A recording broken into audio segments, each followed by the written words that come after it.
देखिए अब ये बीजाणुता की जो बात आ रही है, ये बीजाणुता शब्द किसके लिए है? बीजाणु के लिए, ठीक है।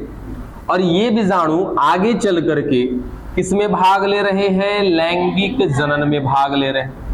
यानी कि यही वो बीजाणु हैं जो आगे चल करके लैंगिक जनन कर रहे हैं, ठीक है। और यदि जब भी हम नाम लेते हैं किसका बच्चा? लैंगिक जनन का, तो सर इसमें ना दो चीजें आ जाती हैं, एक आ जाता है नर और दूसरा आ जाता है मादा, ठीक है।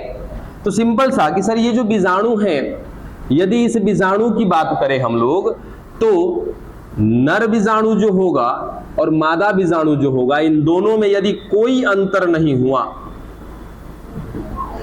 तब क्या कहेंगे इसको? समबीजाणु का।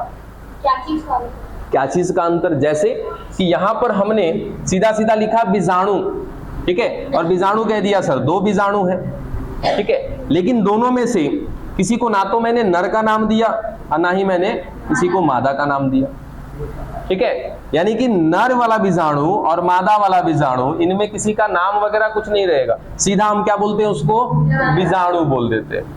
बात समझ में आ गया? यही चीज अगर मैं बदल दूं, जैसे क्या लगा दिया? लघु बीजाणु, गुरु बीजाणु। अब ये क्या कर दिया सर? हमने अलग अलग कर दिया इसको। इससे पहले तक हम केवल बीजाणु बोलते थे, अब क्या कह दिया? लघु बीजाणु, गुरु बीजाणु। क्या हमने अलग अलग कह दिया? क्या है ना? तो टेरिडोफाइट तक हम क्या कहते हैं? केवल बीजाणु कहते है ना, कि सर यहाँ पर कहीं ना कहीं बीजाणुविद था, वो बीजाणुविद ने क्या किया? अर्धसूत्री विभाजन किया, बीजाणु का निर्माण किया, तो केवल बीजाणु बोलते, ना तो नर बताते हैं ना ही मादा बताते, कुछ भी नहीं बताते वहां पे, ठीक है। लेकिन यहां पर जो ये लघु बीजाणु है, ये बता रहा होता है नर को, और गुरु बीजाणु किसको बता रहा होता है? मादा को। अगर ऐसी स्थिति मिले, ये कहलाता है विषम बीजाणुता, और ये केवल बीजाणु कहेंगे तो क्या कहलाएगा? सम बीजाणुता।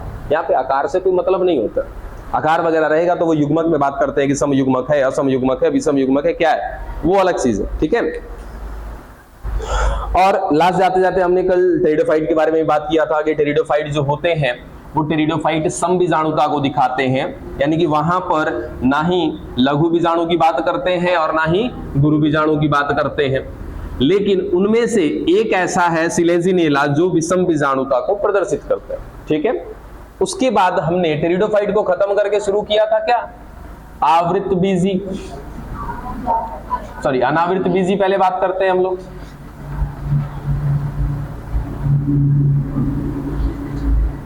अब टेरिडोफाइट की कहानी अगर ध्यान में है, क्या था सर? पत्तियां मिल रही थी, जनन से संबंधित जो पत्तियां थी उनको क्या बोला था? बीजाणु पर्ण बोला था। उस बीजाणु पर्ण पर मिलने वाला एक संरचना जिसका नाम था क्या? बीजाणु धानी। उस बीजाणु धानी की कोशिकाओं का नाम क्या था? बीजाणु मातृ कोशिका।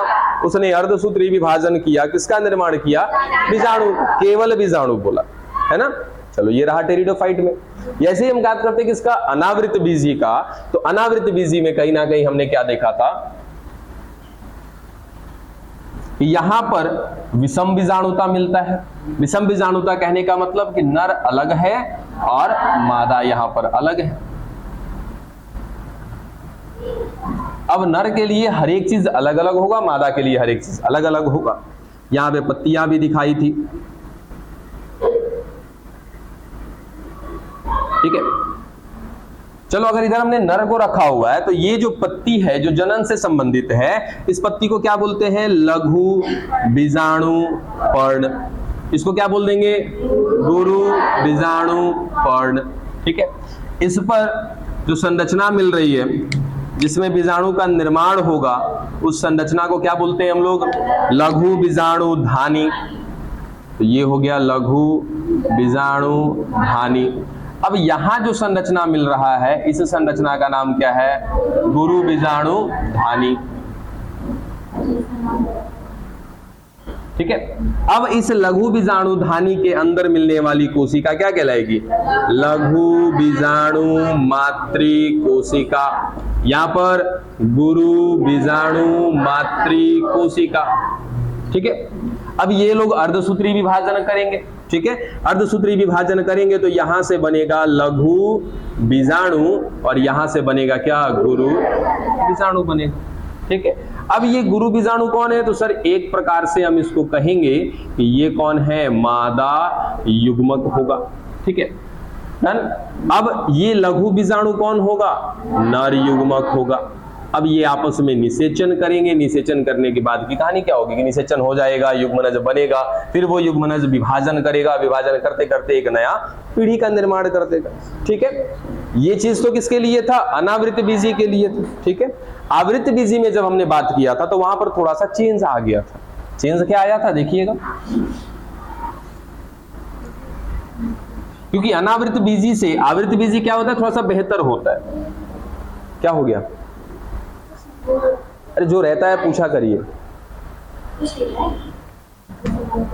चलो आगे देखो,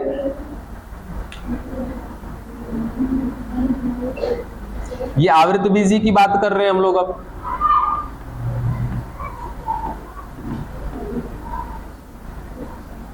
अब आवृत बीजी में नॉर्मली अगर हम कहेंगे तो सर इसको आवृत बीजी क्यों कहते हैं? पता चला है ना, क्योंकि कहीं ना कहीं सर यहां पर क्या होगा?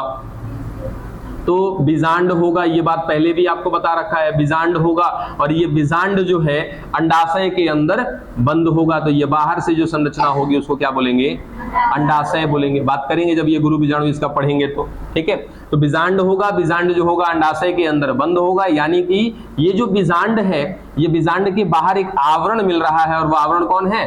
अंडाशय है। इसलिए इसको क्या बोलते हैं? आवृत बीजी।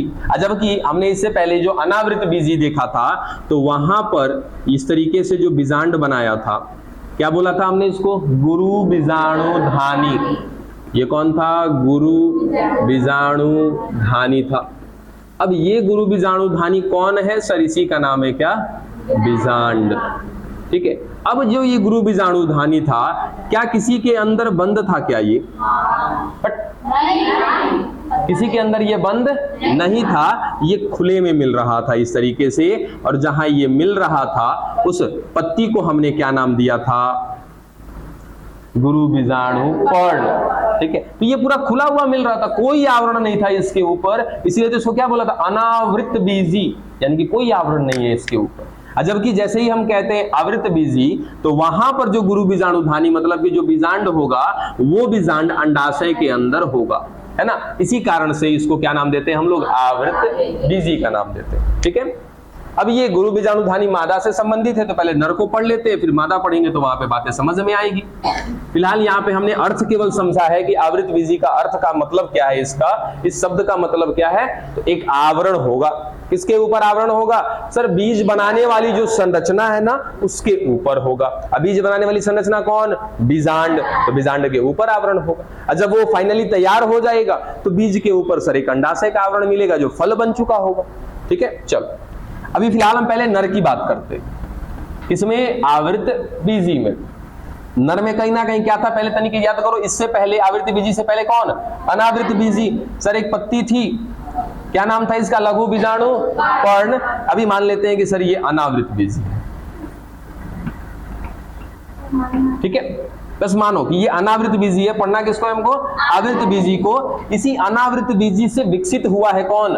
आवृत बीजी। अनावृत बीजी में सर लघु बीजाणु पर्ण दिख रही है हमको। ठीक है, चलो ये आवृत बीजी में देखते हैं कि क्या हुआ है।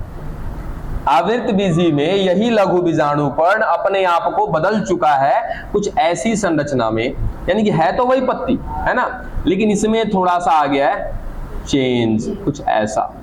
ठीक है, जिसका नाम हमने क्या रखा था? पुंकेसर। तो ये पूरी की पूरी संरचना जो इस प्रकार से दिख रही है, ठीक है, ये कौन है? पुंकेसर है। और यही वो पुंकेसर है जिसको हम अनावृत बीजी में किस नाम से जानते थे?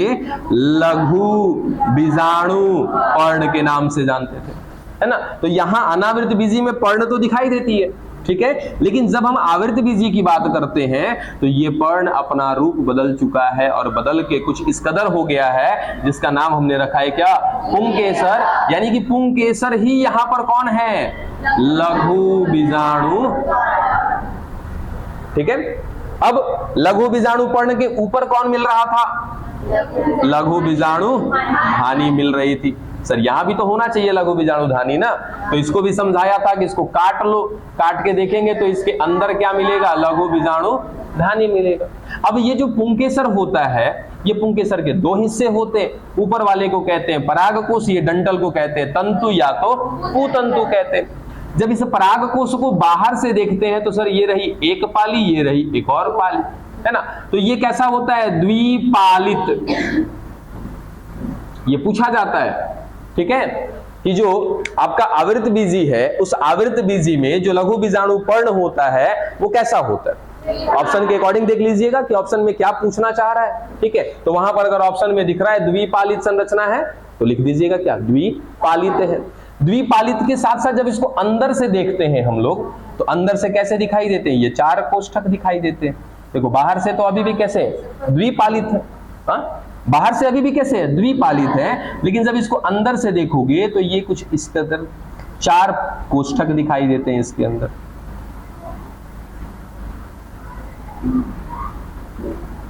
ये देखो,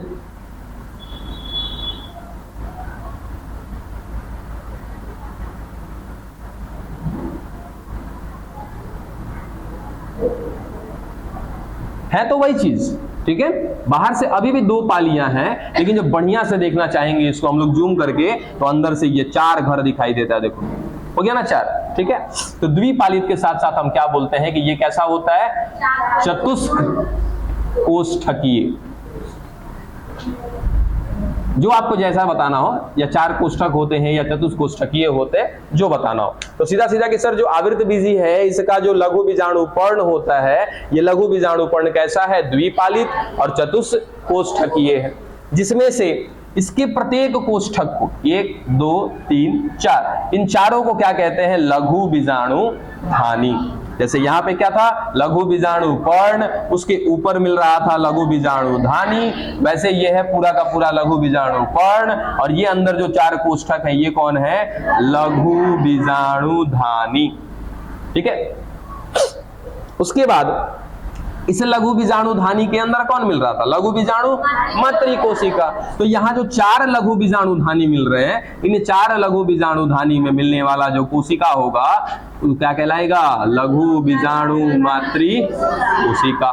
तो ये हो गई हमारी लघु बीजाणु मातृ कोशिका, ठीक है। अब इन लघु बीजाणु मातृ कोशिकाओं ने क्या किया था, अर्धसूत्री विभाजन किया था। अर्धसूत्री करके किसका निर्माण किया था, लघु बीजाणु का, ठीक है। अब यहां भी जो लघु बीजाणु मातृ कोशिकाएं हैं, ये भी क्या करेंगी, अर्धसूत्री विभाजन, और किसका निर्माण करेंगी, लघु बीजाणु का निर्माण करेंगी। तो ये रहा आपका अनावृत बीजी, ये है आवृत बीजी। अनावृत बीजी में, आवृत बीजी में संरचना का थोड़ा सा अंतर है, उसके अलावा किसी चीज का अंतर नहीं है। सेम टू सेम यहां भी मिल रही है क्या, लघु बीजाणु पर्ण, वहां भी लघु बीजाणु पर्ण, लघु बीजाणु धानी, लघु बीजाणु धानी, लघु बीजाणु मातृ कोशिका, लघु बीजाणु मातृ कोशिका। उन्होंने किया अर्धसूत्री, यहां भी सेम कहानी। यहां पर क्या बनाया, लघु बीजाणु, वहां पर भी क्या बनाया, लघु बीजाणु, ठीक है। यहां तक कहीं नहीं बोल सकते, एकदम बोल सकते हैं। यहाँ लिख रखा है मैंने साफ साफ कि पुंकेसर ही है जो कौन है, लघु बीजाणु पर्ण है। तो अच्छा, ये हम इसको हाथ भले कह देते, लेकिन साइंटिफिकली आओगे ना तो ये हाथ नहीं है, ये पैर है। ये अगर हम साइंस के हिसाब से बात करें तो ये हमारा हाथ नहीं है, ये पैर है, ठीक है।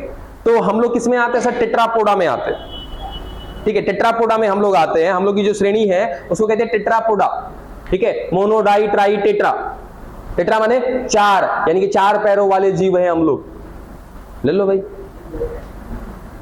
है ना। हम लोग 4 पैरों वाले जीव हैं, जिसमें से 2 कहलाते हैं ये अग्रपाद और ये 2 कहलाते हैं पश्चपाद, यानी कि ये अगले वाले पैर हैं और ये पिछले वाले पैर हैं। लेकिन सर हमने अपने आप को इस कदर चेंज किया है कि हम अपने अगले पैर को हाथ की तरह इस्तेमाल में ले सकते हैं, है ना। एक गाय भैंस नहीं ले सकती है, लेकिन हमने अपने आप में ऐसा इवोल्यूशन लाया, ऐसा विकास लाया, ऐसा चेंज लाया कि हम इसको हाथ की तरह इस्तेमाल में ले रहे हैं। पकड़ने के लिए इस्तेमाल में ले लेते हैं, किसी को लगाना हो तो इस्तेमाल में ले लेते हैं, खाना पीना सब कुछ करते हैं इससे हम लोग, है ना। तो डेवलपमेंट, ये क्या देख रहे हो आप, यहां से यहां क्या दिख रहा है सर, डेवलपमेंट ही तो है। अनावृत बीजी से विकसित हुआ है कौन, आवृत बीजी, डेवलपमेंट ही तो है यहाँ पे, ठीक है। चलो यहां तक की बात समझ में आ गई। अब आगे देखना जरा, इस अनावृत बीजी में अगर हम बात करें तो चलो अनावृत बीजी में सर क्या बन गए, यहाँ पे फाइनली लघु बीजाणु बन गए। ठीक है, बहुत सारे लघु बीजाणु बने हैं यहाँ पर। ठीक है, अब वही लघु बीजाणु का होगा सर, इसका नर युग्मक होगा। ठीक है, यहां पर जो लघु बीजाणु बना है, कहां इसको नहीं बना, अच्छा यहाँ पे लिख दिया था ना, कोई बात नहीं। यहां से क्या बना था, लघु बीजाणु बना था। ये लघु बीजाणु भी कौन होगा यहाँ पर, नर युग्मक होगा। ठीक है, अब यहां से थोड़ा सा कहानी चेंज कराया था। ठीक है, अब इन दोनों की तुलना टेरिडोफाइट से करो।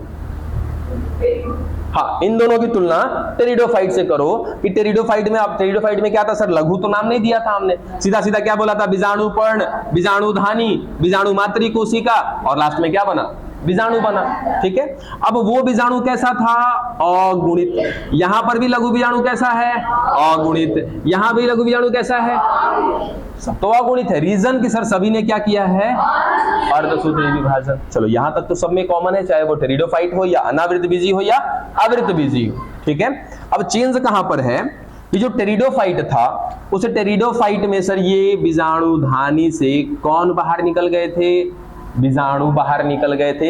ये बीजाणु आ गए थे स्थल पर, और स्थल पर आकर के क्या हुए थे, अंकुरित हुए थे।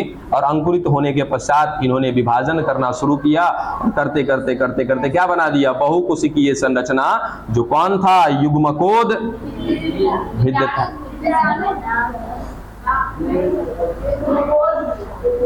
अभी अगर यहां से बीजाणु आया, समसूत्री विभाजन कर रहा, अभी निषेचन कराया कहाँ के द्विगुणित हो जाएगा, निषेचन कराया कहाँ के, यहां से देखो तो बार बार मैंने अगुणित अगुणित का नाम लिया ना, अगुणित आएगा यहाँ पे और विकसित करेगा अपने आप को, अंकुरित करेगा, तो अगुणित कोशिका अगुणित ही बनाएगी ना।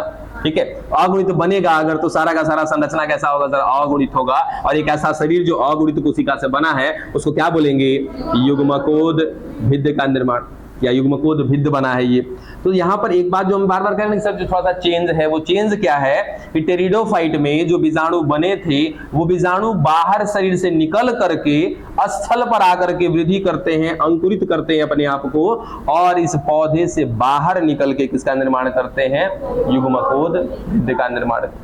ये जबकि मैं अगर बात करूं अनावृत बीजी का, या तो कह लो किसका, आवृत बीजी का, ये लोग युग्मकोद भिद्ध शरीर में ही बनाते हैं, है ना। यहां पर क्या था कि ये युग्मकोद भिद्ध बीजाणु धानी से बाहर निकल के बना है, जबकि अनावृत बीजी और आवृत बीजी में क्या होगा सर, यहीं पर न है, कौन यहां पर है, लघु बीजाणु, तो यहीं पर है। अभी ये लघु बीजाणु यहीं पर बदल लेगा अपने आप को, किसमें, युग्मकोद भिद्ध में।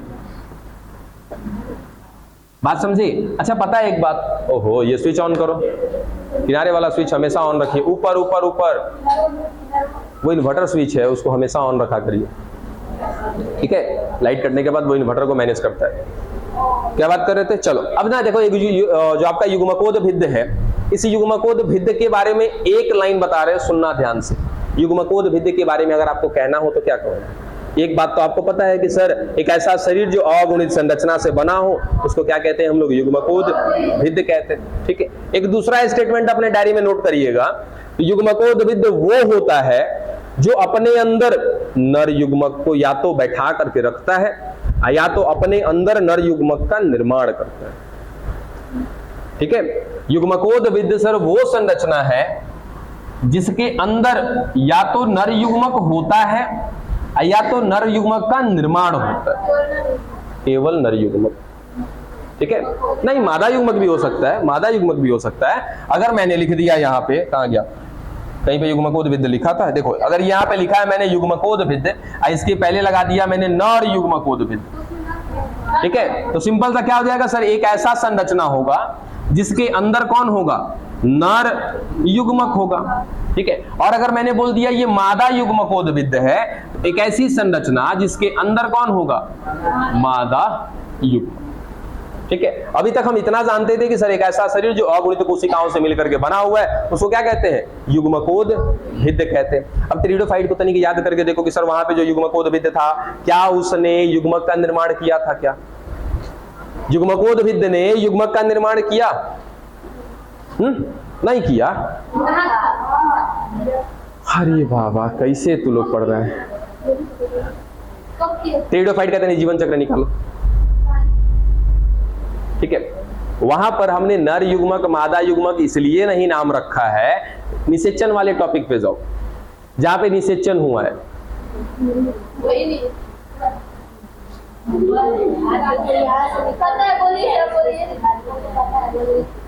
अब यहाँ पे कुछ ऐसा दिखाया था आपको, एक युग्मकोद्भिद यहाँ है ना, एक युग्मकोद्भिद यहाँ है। अब बाबू ऐसा है कि सम बीजाणुता मिल रहा है, तो मैं कैसे बोलूं वहां पे कि ये नर युग्मक है, ये मादा युग्मक है। सम बीजाणुता है ना, तो सम बीजाणुता में तो खाली बीजाणु कहेंगे ना। तब वो दिखा दिया था कि सर ये स्त्रीधानी, ये पुंधानी है ना, यहां से कहीं ना कहीं पुमणु बना, पानी में आया, यहाँ स्त्रीधानी में कौन है, अंड है, यहाँ गया निषेचन किया का है। हाँ, तो ब्रायोफाइट में भी था, टेरिडोफाइट में भी था। अंतर इस बात का था कि ब्रायोफाइट का मुख्य पादप शरीर युग्मकोद्भिद था, जबकि टेरिडोफाइट का मुख्य पादप शरीर बीजाणुद्भिद है। यही तो अंतर था इसमें, बस बाकी कहानी तो सेम थी। देखो पहले ही बोला था ये कंफ्यूजन वाला चैप्टर है, कंफ्यूजन तो होता है थोड़ा सा, लेकिन अगर ढंग से ध्यान से दिमाग में रखोगे ना, सारी की सारी कहानी 4-5 गो शब्द पे टिकी हुई है। युग्मकोद्भिद, उसके बाद बीजाणुद्भिद, अगुणित, द्विगुणित, निषेचन, यही सब बातों पे तो टिका हुआ है। पीढ़ीयकांतरण, बस इन सब चीजों पे टिका हुआ है। अब देखो थोड़ा सा मिला करके चलोगे तभी बात बनेगा। यहां तक की बात हो गई थी यहाँ पे, ठीक है। अब सीधा सीधा हमने क्या बोला कि युग्मकोद्भिद का मतलब क्या होता है, तो याद रखना कि युग्मकोद्भिद सर एक संरचना है जिसके अंदर या तो युग्मक है या तो युग्मक का यहां पर निर्माण हो रहा है। कुल मिलाजुला के सर यहीं पर युग्मक पाया जाएगा, ठीक है। युग्मकोद्भिद वो संरचना होगी जिसके अंदर युग्मक पाया जाएगा। और डिटेल में जाओगे तो हो सकता है कि सर इसी युग्मकोद्भिद ने युग्मक ना बनाया हो, ये भी हो सकता है।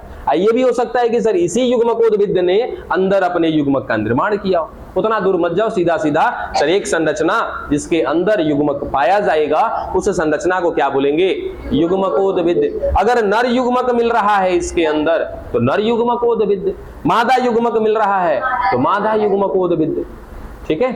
चलो अब टेरिडोफाइट में क्या हुआ था सर, युग्मकोद्भिद बना था लेकिन उस बीजाणुधानी से बाहर निकल के बना था, जबकि अनावृत बीजी में और आवृत बीजी में उसी बीजाणुधानी के अंदर किसका निर्माण होगा, युग्मकोद्भिद का निर्माण होगा, ठीक है। अच्छा कितने लोग पराग कण जानते हो? हाँ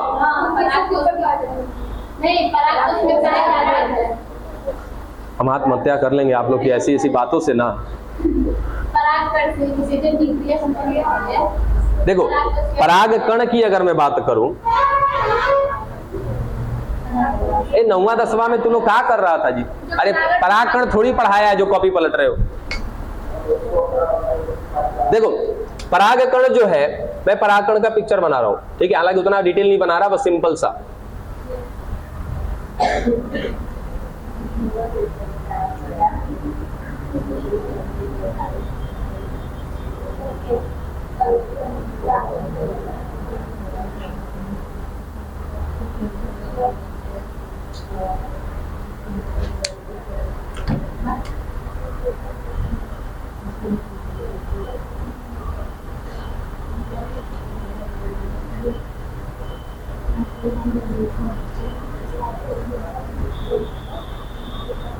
देखो ये परागकण है, ठीक है।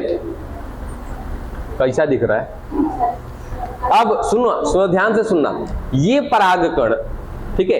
अब वहां पे जो बीजाणुधानी के अंदर जो युग्मकोद्भिद बना है ना, वो युग्मकोद्भिद कौन है? यही है, ठीक है। इसको लिख देते हैं हम लोग क्या कि सर ये कौन है, युग्मकोद्भिद है। मुझे यहाँ नहीं बनाना चाहिए था, स्क्रीन में नहीं आ रहा होगा, कोई बात नहीं। चलिए समझिएगा इसको, ये है युग्मकोद्भिद जिसका नाम है परागकण, ठीक है। और ये युग्मकोद्भिद कहां पे बना है? इसी बीजाणुधानी के अंदर बना हुआ है। ठीक है। जबकि टेरिडोफाइट में युग्मकोद भिद कहाँ बनता था, बीजाणु धानी से बाहर आके अंकुरित होता था। जबकि अनावृत बीजी में और आवृत बीजी में ये युग्मकोद भिद उसी बीजाणु धानी के अंदर बनेगा। अनावृत ये रहा आवृत बीजी, आवृत बीजी में इस पुंकेसर में बनेगा, और ये है कौन, अनावृत बीजी। यहाँ पर कहाँ पर बनेगा सर, बीजाणु धानी में। तो ये भी बीजाणु धानी है, ये भी बीजाणु धानी है। इन्हीं के अंदर किसका निर्माण होगा, युग्मकोद भिद का। और वो युग्मकोद भिद कौन है, परागकण। और अभी अभी आपके क्या बताया कि जो युग्मकोद भिद होता है सर, उसी के अंदर का होता है नर युग्मक होगा या तो मादा युग्मक होगा। अब ये जो बनाया हमने, ये कौन है बच्चा, पराग। ये देखो यहाँ कहाँ गया, कहाँ गया, कहाँ गया, इधर क्या लिखा था, लघु बीजाणु लिखा था। लघु बीजाणु मादा को बताता है कि नर को बताता है, नर को बताता है ना। तो यहाँ पर जो बना है ये परागकण, ये कौन होगा सर, नर युग्मकोद भिद होगा, है ना। परागकण कौन है, युग्मकोद भिद। तो कौन होगा, ये नर युग्मकोद भिद। यानी कि सर इस परागकण के अंदर क्या मिल रहा है, नर युग्मक मिल रहा है। ये वाला देखो सर, ये भी एक नर युग्मक है, ये भी एक नर युग्मक है। इतना डिटेल ना करके सर एक ही को दिखाते हैं, बाद में पता चलेगा कि दो को कैसे हो गया ये। चलो अभी फिलहाल एक को रखते हैं सर। ये है कौन, हमारा नर युग्मक। मिल गया ना। युग्मकोद भिद के अंदर कौन होता है, युग्मक, नर युग्मक नहीं, नर युग्मकोद भिद के अंदर नर युग्मक, मादा युग्मकोद भिद के अंदर मादा युग्मक। सीधा अगर आपसे कहा जाए कि युग्मकोद भिद के अंदर कौन होता है, तो सर युग्मक, फिर नर। युग्मकोद भिद के अंदर युग्मक। अब वो युग्मकोद भिद नर हुआ तो नर युग्मक, मादा हुआ तो मादा युग्मक। ठीक है। अरे वाह,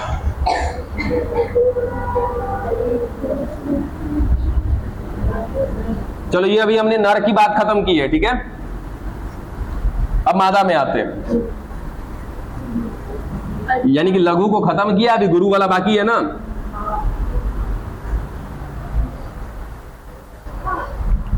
थक गई एकदम, पढ़ा रहे हैं हम, मैनेज कर रहे हैं हम, थकाप जा रहे हैं। चलो देखना, सोचो अगर तुलना लेके नहीं करते हम तो अब का तुलों का दशा होता जी। ये है आपका आवृत बीजी, ठीक है, और इधर लेते हैं हम लोग अनावृत बीजी। चलो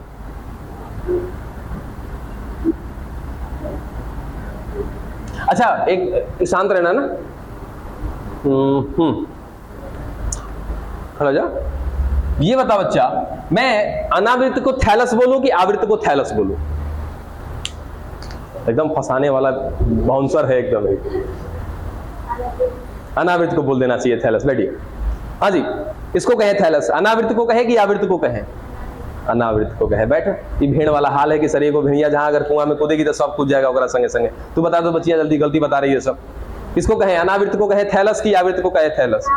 आवृत को कहे। कितना बढ़िया बता रही है। तू बता दो जी, वो गलती बताई है तो तू कहो इस बार अनावृत बीजी। आवृत बीजी को कुर्सी का वजन पता है? कब अनुमान सोचना कि कहीं पड़ गया शरीर पे तो क्या होगा। बैठो। अरे बैठ जाओ।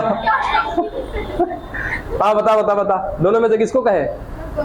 दोनों को। अरे तो और खूंखार आदमी है जी। अरे ठहर जाओ, ठहर जाओ। हाँ, इन दोनों में से थैलस किसको कहे? अरे ठहर जाओ, बोलते हैं तो सुनते ही नहीं हो। हाँ याद करो, याद करो। फिर चाटा ही वाला। हाँ जी, तू लोग बता किसको कहे? अरे जिसमें गया तेल लेने, तू इधर बता। दो ही को लिखे हैं यहाँ पे, आवृत बीजी और अनावृत। दोनों में से किसको कहे? दोनों को कहते थैलस। हम पत्ती उगाए ना उगाए, नाम से पूछ रहे हैं ना।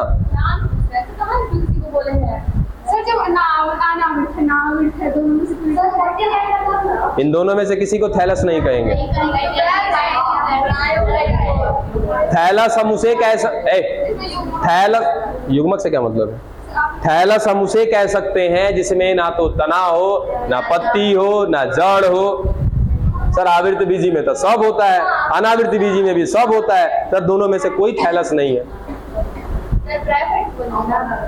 हाँ बिल्कुल, थैलोफाइट है थैलस, ब्रायोफाइट है थैलस, टेरिडोफाइट में भी उसका युग्मकोद विद थैलस है। थैलस किसको कहेंगे बाबू? बात ही किसमें? टेरिडोफाइट में। तो टेरिडोफाइट थैलस थोड़ी है। टेरिडोफाइट का युग्मकोद विद थैलस है।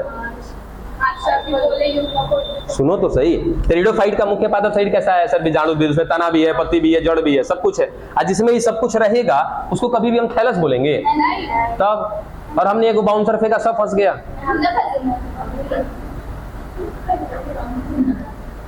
चलो, इन दोनों में से सर कोई भी थैलस नहीं होगा।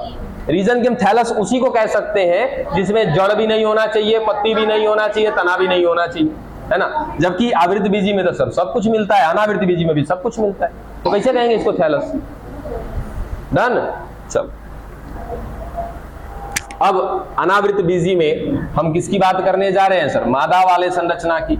आवृत बीजी में भी किसका बात करेंगे? मादा संरचना की। चलो फटाफट देखिएगा जरा इसको। ये अनावृत बीजी में सर मिल रही है एक पत्ती जिसका नाम क्या होना चाहिए? गुरु बीजाणु पर्ण।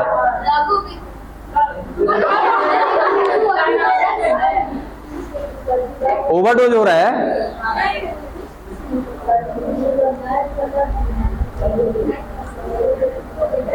अरे बुढ़वा, लघु बीजाणु तो खत्म किया ना अभी।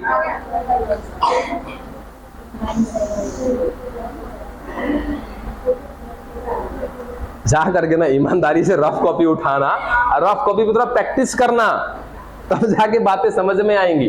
चलो, ये कौन है हमारा? गुरु बीजाणु पर्ण। किसका? अनावृत बीजी का। इस पर मिल रही है एक संरचना। मादा कौन बोला है जी अभी? मादा से क्या मतलब? इसका नाम क्या है सर? ये है बीजांड। और इसी बीजांड को क्या कहते हैं हम लोग? गुरु बीजाणु धानी। ठीक है। अब इनमें जो कोशिकाएं मिल रही होंगी उसको क्या बोलेंगे? गुरु बीजाणु मातृ कोशिका। ये करेंगी अर्धसूत्री विभाजन, क्या बनाएंगी सर? गुरु बीजाणु बनाएंगी। ठीक है। और ये गुरु बीजाणु कहीं ना कहीं अंदर ही अंदर परिपक्व होगा और अंदर ही क्या बना देगा? तो ये गुरु बीजाणु अर्धसूत्री विभाजन करके बना है, तो कैसा बनेगा? अगुणित बनेगा। और ये आगे चल करके इसी के अंदर, इसी गुरु बीजाणु धानी के अंदर, यानी कि किसमें? बीजांड के अंदर। बीजांड के अंदर ये रहा बीजांड। तो इस बीजांड के अंदर बीजांड थोड़ा सा खुला हुआ बन गया, इसको हल्का सा पैक करिए। पूरा पैक नहीं होता है, ये थोड़ा सा खुला रहता है। ठीक है। इसके अंदर की जो कोशिकाएं हैं उनका नाम है गुरु बीजाणु मातृ कोशिका। इन्होंने किया अर्धसूत्री, किसका निर्माण किया? अंदर ही अंदर गुरु बीजाणु का। लो सर यहाँ पे दिखा देते हैं एक गुरु बीजाणु। ठीक है, एक ही बनता है गुरु बीजाणु। तो ये हो गया हमारा गुरु बीजाणु। अब ये गुरु बीजाणु कहीं ना कहीं अंदर क्या करेगा? अपने आप को अंकुरित करेगा और अंकुरित करके किसका निर्माण कर देगा? युग्मकोद्भिद का। अब युग्मकोद्भिद आपको पता है ना सर कौन होता है युग्मकोद्भिद? युग्मकोद्भिद एक ऐसी संरचना है जिसके अंदर पाया जाएगा कौन? युग्मक पाया जाएगा। ये कहानी किसकी? अनावृत। ठीक, चलो आवृत में देखें। आवृत की कहानी बहुत अलग है, देखिएगा जरा ध्यान से। ये जो पत्ती थी जिसका नाम था क्या? कहां गया? गुरु बीजाणु पर्ण। यहां भी है लेकिन इसने अपने आप को चेंज कराया। देखो क्या चेंज किया। यही पत्ती है लेकिन इस पत्ती पर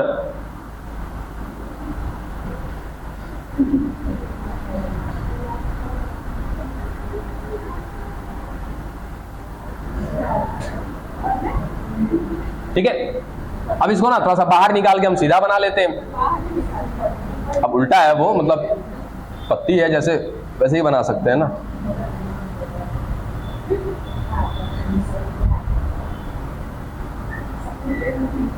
ये कौन है बच्चा? ये है आपका स्त्री केसर। ठीक है तो स्त्री केसर। ठीक है। अब इसको नाम क्या दिया जाएगा? कहां गया?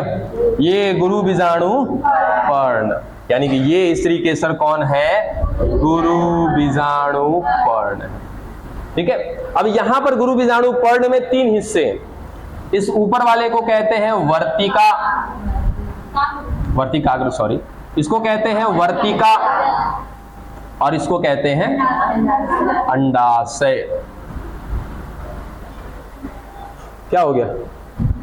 वर्तिकाग्र, वर्तिका, अंडाशय, इन तीनों को मिला के कहते हैं स्त्री केसर। और वो जो स्त्री केसर है वो कौन है? गुरु बीजाणु पर्ण। ठीक है। ये अनावृत बीजी, अनावृत बीजी में सिंपल था। ठीक है, वहां पर क्या है, थोड़ा सा अंतर है। ठीक है, अब ये सर गुरु बीजाणु धानी तो हमको यहाँ पे दिख रही थी, किसमें, अनावृत बीजी में, और ये गुरु बीजाणु धानी जो थी वो कौन थी, बीजांड थी, इसके ऊपर किसी का कोई आवरण नहीं था, इसीलिए तो क्या बोला था इसको, अनावृत बीजी बोला था। वो कौन है सर, अभी गुरु बीजाणु पर्ण है, गुरु बीजाणु पर्ण है तो धानी भी होनी चाहिए ना, तो गुरु बीजाणु धानी कहाँ है, देखो कहाँ पे,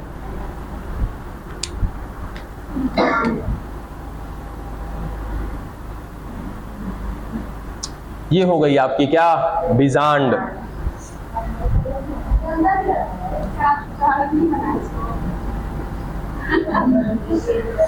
हाथ है, ठीक है, हाथ है ये बच्चा, हाथ है मेरा ना, तो हाथ से बनाने में कुछ ऊपर नीचे हो सकता है, ये कहने का मतलब था। चलो यहां देखो, ये कौन है, बीजांड, और बीजांड को क्या नाम देना चाहिए हमें, गुरु बीजाणु धानी। अनावृत बीजी में भी गुरु बीजाणु धानी है, आवृत बीजी में भी गुरु बीजाणु धानी है। गुरु बीजाणु धानी कौन था, बीजांड था, वहां भी कौन है, बीजांड है। यहां पर बीजांड खुला था, क्या बोला, अनावृत, यहां पर बंद है, किसमें, इसीलिए क्या बोला इसको, आवृत बीजी बोला। ठीक है, ये हो गया हमारा गुरु बीजाणु धानी। इस गुरु बीजाणु धानी के अंदर क्या मिलेगा, गुरु बीजाणु मातृ कोशिका। अब गुरु बीजाणु मातृ कोशिका क्या करेगी, अर्धसूत्री विभाजन करेगी, किसका निर्माण करेगी, गुरु बीजाणु का निर्माण करेगी। अब वो गुरु बीजाणु काच करके आगे ही अंदर ही जाकर अंकुरित करेगा, अपने आप को क्या बना देगा, युग्मकोद भिद्ध बना देगा। ठीक है, अभी पता है डिटेल में और कहानी अगर जाओगे ना तो यहाँ देखो हिंट कर देते हैं, क्योंकि ये बाद में काम में आएगा आपके। ये हो गए कौन, गुरु बीजाणु मातृ कोशिका, यहाँ भी कौन है, गुरु बीजाणु मातृ कोशिका। ठीक है, ध्यान से सुनना, जब ये अर्धसूत्री विभाजन करेंगे तो बच्चा एक कोशिका से अर्धसूत्री के पश्चात कितनी कोशिका बनती है, बहुत सारी, 4 गो बनता है। मतलब अपने आप को ना बचा लेना है कुछ हो कह के, अर्धसूत्री से कौ बनेगा, 1 से 4 गो बनेगा। ठीक है, तो यहां पर देखो 1 2 3 4, ठीक है, या भी सेम चीज सर, 1 2 3 4 बने गुरु बीजाणु, 4 में से सर 3 गो नष्ट हो जाएगा, 1 गो बचेगा। क्या बोले, देखो यहां से एक सुनो, ये कौन था, गुरु बीजाणु मातृ कोशिका। गुरु बीजाणु मातृ कोशिका ने अर्धसूत्री विभाजन किया, टोटल 4 गुरु बीजाणु का निर्माण हुआ। इस 4 में से 3 नष्ट हो जाएंगे। हाँ, सोच रहा था कि कोई पूछे, इसका जवाब मिलेगा तुमको सेकेंड ईयर में, इसका जवाब मिलेगा सेकेंड ईयर में, अभी कोई जवाब नहीं है, बस सीधा दिमाग में रखना, 4 में से 3 नष्ट हो जाएगा। अब तब तक सस्पेंस में रहो, ठीक है, 4 में से 3 नष्ट हो जाएगा। हाँ, 1 साल सस्पेंस में, 4 में से 3 हो गए नष्ट। ठीक है, और कौन बचा, 1 बचा ना, तो जो 1 बचा उसको कहा जाता है सक्रिय गुरु बीजाणु। ये सक्रिय गुरु बीजाणु आगे चल करके अंदर ही अंदर अंकुरित होगा। ये 3 को यहां से भी नष्ट कर दो, ठीक है, यहां भी 3 को नष्ट हो गया। ये आगे चल करके किसका निर्माण करेगा, अंदर ही अंदर युग्मकोद भिद्ध का निर्माण करेगा।